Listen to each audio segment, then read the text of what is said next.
आप सभी का डीवाई इंस्टीट्यूट में फिर से स्वागत है।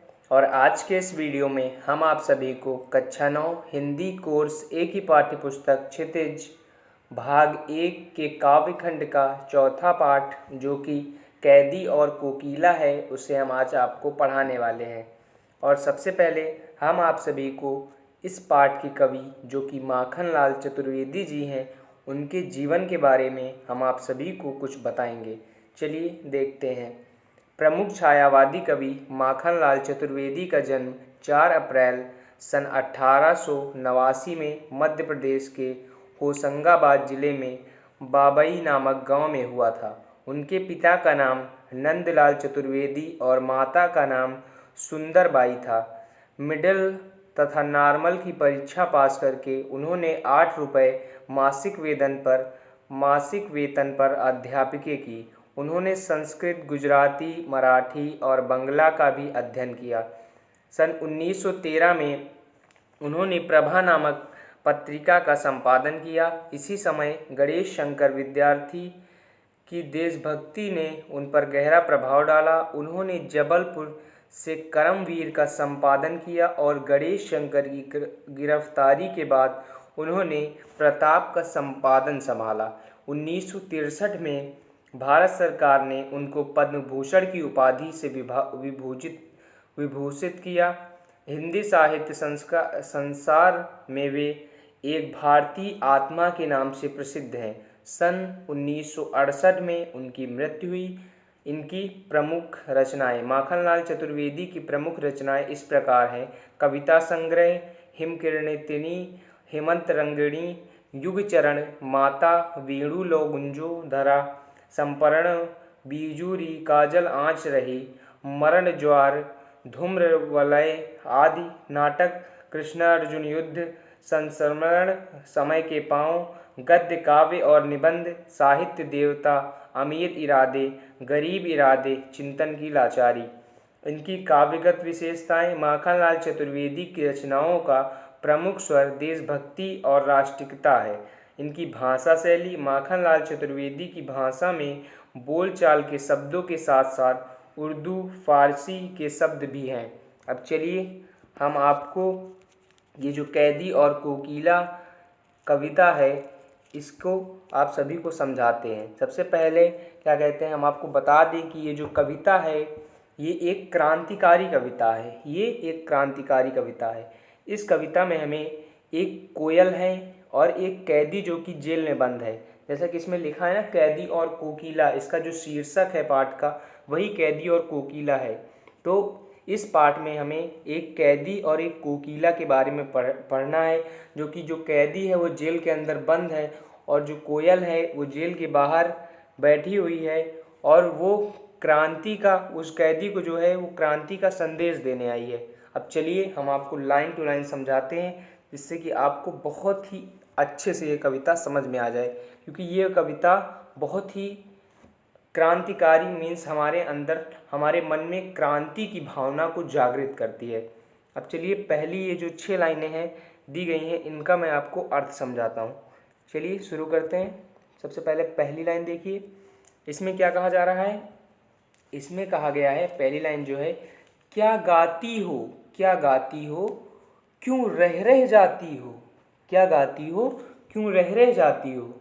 यहाँ जो कैदी है वो कोयल से पूछ रहा है, क्या गाती हो, क्यों रह रह जाती हो, कोकिल बोलो तो, कोकिल बोलो तो। इसका मतलब क्या होगा, यहाँ पे इसका जो अर्थ है ये यह होगा कि कोयल तुम क्या गा रही हो। जो कैदी है वो कोयल से कहता है कि कोयल तुम क्या गा रही हो, क्या संदेशा ला रही हो, क्या संदेशा ला रही हो। अब इसके बाद चौथी लाइन देखिए, यहाँ पे क्या कहा जा रहा है, क्या लाती हो, क्या लाती हो, संदेशा किसका है, संदेशा किसका है, कोकिल बोलो तो, कोकिल बोलो तो। यहाँ कैदी कहता है कि क्या लाती हो, संदेशा किसका है, कोकिल बोलो तो। इसका अर्थ क्या होगा, यह संदेशा किसका है, यह संदेशा या किसका संदेशा है, मुझे इसके विषय में बताओ, मुझे इसके विषय में बताओ। अब चलिए हम ये जो नीचे लाइनें दिए गए हैं इनका अर्थ बताते हैं आपको। इनका क्या अर्थ होगा, इसमें क्या कहा जा रहा है, अब ये लाइन देखिए आप, ये वाली लाइन और ये लाइन देखिए, इसमें क्या कहा है, ऊंची काली दीवारों के घेरे में, ऊंची काली दीवारों के घेरे में डाकू चोरों बटवारों के डेरे में, डाकू चोरों बटवारों के डेरे में। इसका अर्थ क्या होगा, जेल की इन ऊंची काली दीवारों के घेरे अर्थात जेल की कोठरी में, जिसमें चोर डाकू जेब कतरे सभी बंद हैं, जेब कतरे सभी बंद हैं। उसके बाद आगे देखिए, जीने को देते नहीं, जीने को देते नहीं पेट भर खाना, जीने को देते नहीं पेट भर खाना। और आगे, मरने भी देते नहीं, मरने भी देते नहीं तड़प रहे जाना, मरने भी देते नहीं तड़प रहे जाना।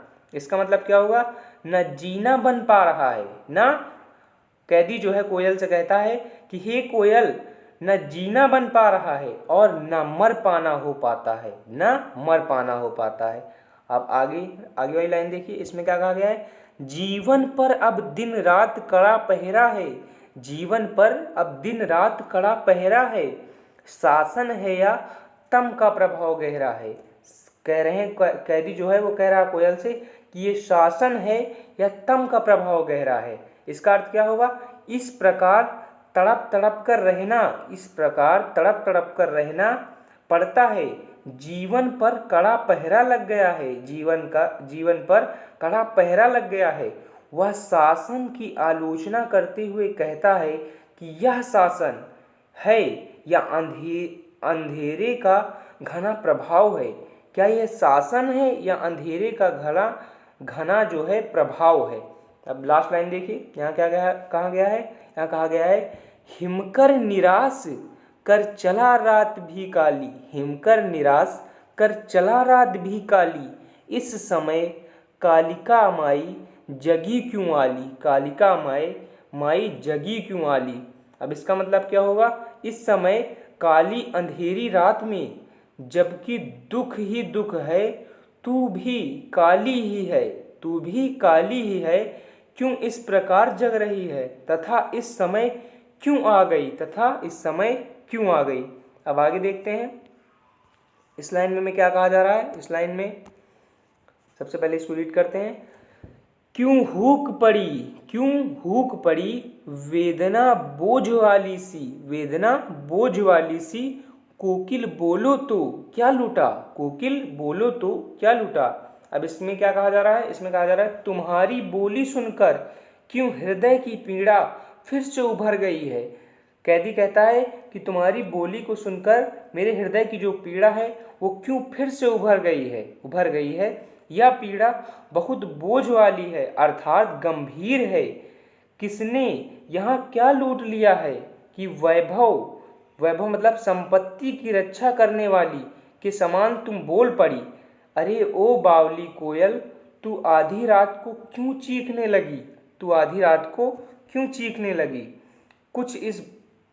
कुछ इस बोलने का कारण बता, जो कैदी हैं वो कह रहे हैं कि अपने बोलने का कुछ कारण बता। किस भयंकर आग की लपटें देखकर तू बोलने लगी है, किस भयंकर आग की लपटें देखकर तू बोलने लगी है। यहाँ पे कहा गया है कि मृगदुल वैभव की रखवाली सी, कोकिल बोलो तो क्या हुई बावली, अर्धरात्रि को चीखी, कोकिल बोलो तो किस दावानल की ज्वालाएं हैं देखी, कोकिल बोलो तो। जैसा कि इसमें कहा गया है कि इसमें कहा गया है कि क्या कहते हैं, किसने यहाँ क्या लूट लिया है, वैभव की रक्षा करने वाले की समान तुम क्यों बोल पड़ी हो। मतलब मृगदुल वैभव की रखवाली सी कोकिल बोलो तो, यहाँ कहा जा रहा है कि किसने क्या लूट लिया है कि तुम वैभव की रक्षा करने वाली सी बोल पड़ी हो, वैभव की रक्षा करने वाली सी बोल पड़ी हो।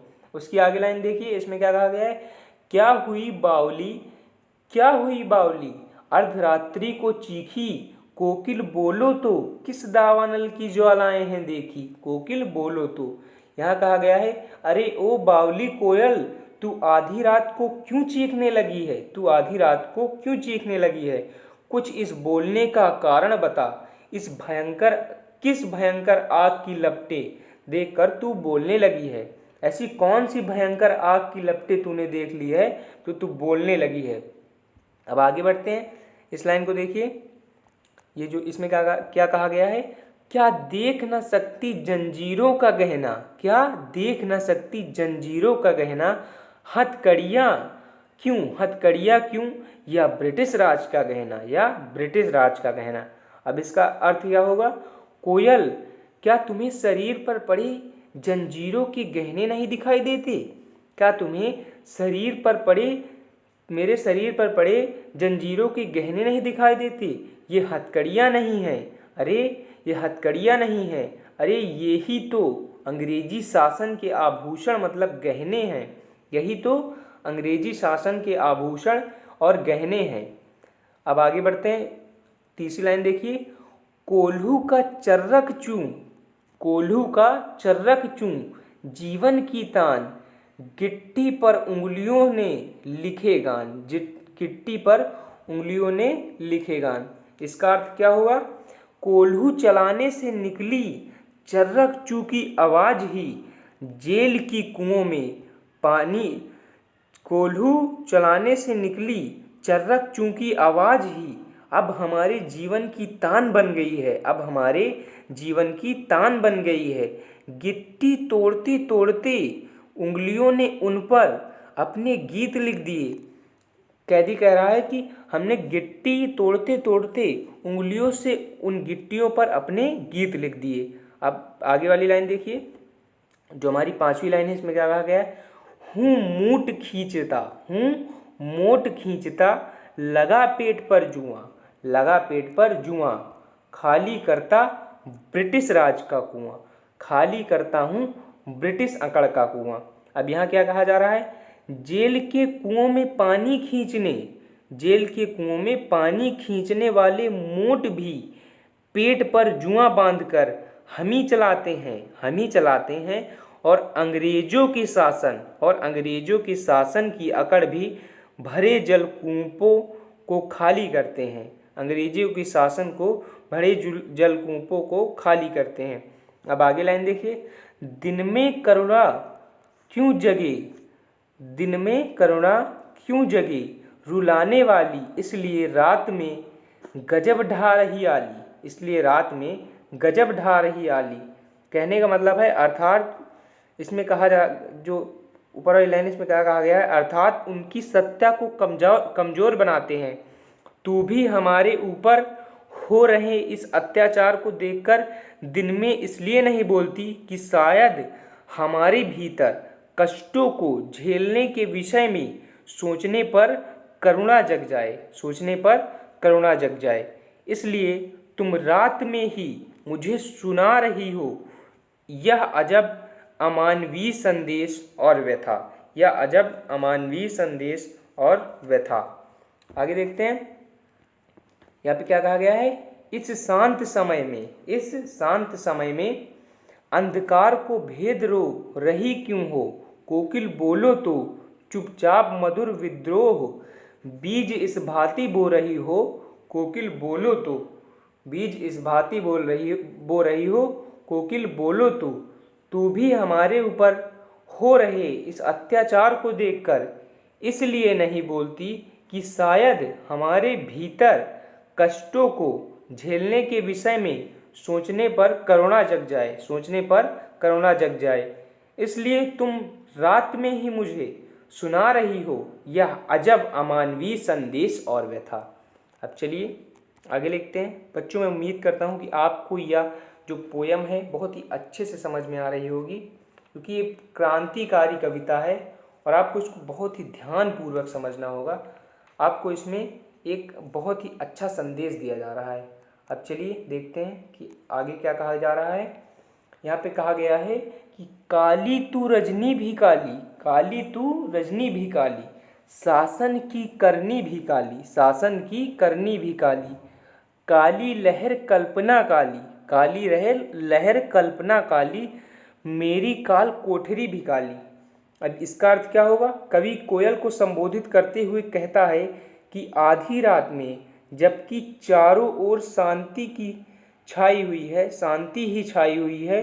तू बोलती है तो लगता है जैसे शांत अंधकार को भेदती हुई रुलाई हो, शांत अंधकार को भेदती हुई रुलाई हो। हे कोयल, बताओ कि तुम अपने गान के माध्यम से, बताओ कि तुम अपने गान के माध्यम से इतनी मधुरता से शासन के प्रति विद्रोह के बीच क्यों बो रही हो, शासन के प्रति विद्रोह के बीच क्यों बो रही हो, क्यों बो रही हो। अर्थात शासन के खिलाफ लोगों में विद्रोह की भावना जगने की भाव की सूचना दे रही हो, भाव की सूचना अब दे रही हो।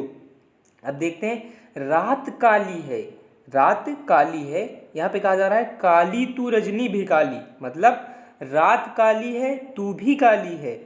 और उसके बाद शासन की करनी भी काली, इस शासन की करतूतें भी काली हैं। और काली लहर कल्पना काली, काली लहर कल्पना काली। उसके बाद क्या कहा जा रहा है, लहरें भी काली हैं और कल्पना का रंग भी काला, कल्पना का रंग भी काला काला।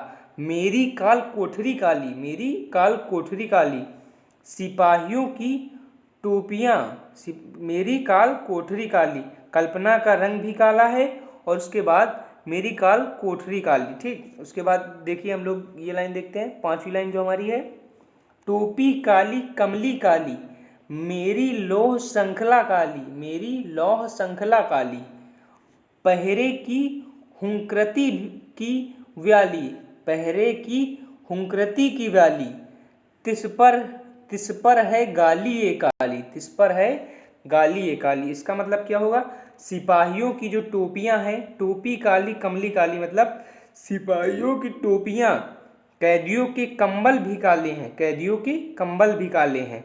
मेरी लोहे की जंजीरें भी काली हैं, अर्थात पूरा परिवेश अमानवीय है, जुल्म और जलालत से भरा हुआ है, जुल्म और जलालत से भरा हुआ है। अब आगे देखते हैं, आगे देखते हैं इसका अर्थ क्या होगा। इस काले संकट सागर पर मरने की मदमाती कोकिल बोलो तो अपने चमकीले गीतों को, अपने चमकीले गीतों को, अपने चमकीले गीतों को क्यों कर हो तैराती, कोकिल बोलो तो। इसका अर्थ क्या होगा, जुल्म और जलालत से भरा हुआ, जुल्म और जलालत से भरा हुआ, प्राणों पर भी संकट है, प्राणों पर भी संकट है। ऐसे में जबकि शासन इतना क्रूर और निर्दयी है, पराधीनता के इस संकट रूपी सागर में मुक्ति की आकांक्षा रूपी इन चमकीले गीतों को क्यों तैरा रही हो, इन चमकीले गीतों को क्यों तैरा रही हो। अब चलिए आगे बढ़ते हैं। मैं उम्मीद करता हूँ बच्चों कि आज का हमारा ये जो वीडियो है आपको बहुत ही अच्छा लग रहा होगा और आपको समझ में आ रहा होगा, क्योंकि समझना बहुत इंपॉर्टेंट है। अगर आप समझ लेंगे तो इसका अर्थ अपने आप एग्ज़ाम में लिख सकते हैं, और अगर आप समझ गए एक बार तो आपको एग्ज़ाम में अच्छे से अच्छे मार्क्स मिलेंगे। अब चलिए जो हमारा ये लास्ट है इसमें देखते हैं, इसमें क्या कहा गया है, तुझे मिली हरियाली डाली। अब यहाँ पे जो कवि है, मीन्स जो कैदी है, वो कह रहा है कि कोयल, अब कोयल से कहेगा कि उसकी क्या परिस्थिति है, उसकी स्थिति क्या है और हमारी स्थिति क्या है। अभी तक तो क्रांति का एक संदेश दिया जा रहा था, अब जो हमारा कैदी है वो कहता है कोयल से कि तुझे मिली हरियाली डाली, मुझे नसीब कोठरी काली, तेरा नभ भर में संचार, तेरा नभ भर में संचार, मेरा 10 फुट का संसार। यहाँ क्या कहा गया है, कवि कहता है कि हे कोयल, तुम्हें तो हरियाली युक्त डाल अर्थात सुख सुविधाएं मिली हैं, जबकि मेरे भाग्य में जेल की काली कोठरी है। तुम आकाश में विचरण करती हो, पूरा आकाश ही तुम्हारे संचरण के लिए है, जबकि मेरा संसार तो इस 10 फुट की जेल कोठरी में ही सिमट कर रह गया है, सिमट कर रह गया है।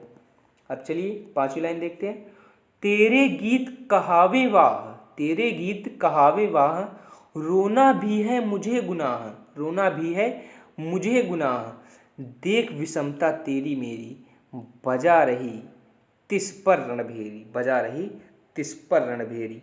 यहाँ पे क्या कहा जा रहा है, तुम्हारे जो गीत हैं, कवि कहता है, जो कैदी है वो कहता है कोयल से कि तुम्हारे गीत से तुम वाहवाही की पात्र बनती हो, जबकि मैं तो रो भी नहीं सकता, जबकि मैं तो रो भी नहीं सकता।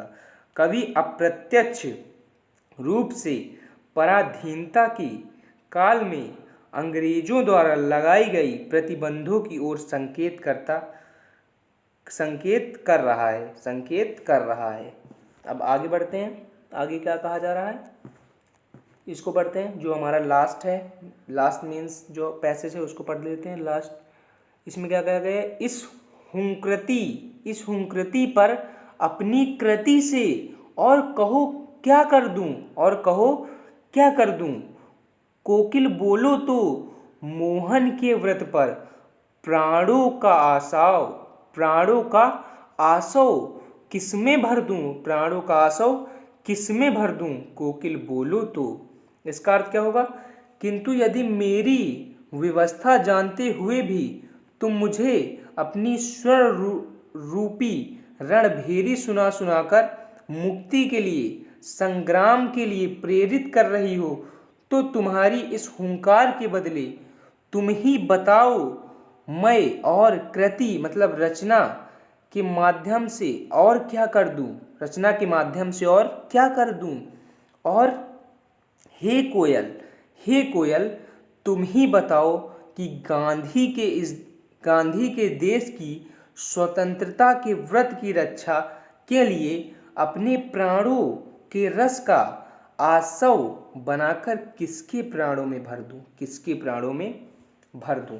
जैसा कि आप देख सकते हैं कि ये जो कविता है इसका मैंने पूरा अर्थ आपको बता दिया है। अगर आपको यहाँ पे किसी भी उसमें कोई भी डाउट हो तो आप हमसे कमेंट सेक्शन में पूछ सकते हैं। मैं उम्मीद करता हूँ बच्चों कि आज की ये जो कविता है आपको बहुत ही अच्छे से और आसान तरीके से समझ में आ गई होगी। अगर आपको आज की ये कविता समझ में आई है तो आप हमारे वीडियो को एक लाइक ज़रूर करें, हमारे चैनल को सब्सक्राइब करें, जिससे कि आपको क्लास 9th और क्लास 10th के सभी सब्जेक्ट्स के वीडियो एक ही जगह बहुत ही आसान तरीके से समझाए गए वे में मिल सकें। और आप बेल आइकन को ज़रूर से ज़रूर प्रेस करें, जैसे कि जब भी हम चैप्टर नंबर जो हमारा नेक्स्ट चैप्टर है, जो चैप्टर नंबर 5 है, उसका वीडियो हम जब भी अपलोड करें क्लास 9th का, तो आपको उसका नोटिफिकेशन अगर सबसे पहले चाहिए तो आप हमारे चैनल को सब्सक्राइब करके बेल आइकन को ज़रूर से ज़रूर प्रेस करें। चलिए बच्चों, धन्यवाद, मिलते हैं नेक्स्ट वीडियो में, बाय बाय।